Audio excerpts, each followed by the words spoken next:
ಆಲದ ಮರ ಅಲ್ಲ, ಹಾಳ್ ಮಾಡೋ ಮರ ಆಗ್ಬಿಟ್ಟೈತೆ.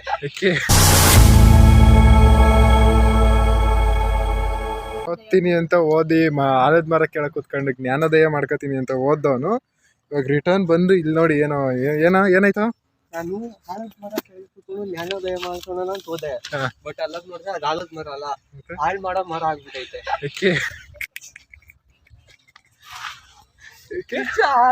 ಆಲದ ಮರ ಕೆಳಗೆ ಕೂತ್ಕೊಂಡು ಜ್ಞಾನೋದಯ ಆಗಿ ಕೂತ್ಕೊಂಡು ಶಿಸ್ತಾಗಿ ಓದೋದು ಅಂತ ಹೋದ್ರೆ, ಬಟ್ ಅದು ಆಲದ ಮರ ಹಾಳ್ ಮಾಡೋ ಮರ ಆಗ್ಬಿಟ್ಟೈತೆ. ನಾನೇನ್ ಮಾಡ್ಲಿ? ಏನಿತ್ತು ಅಲ್ಲಿ?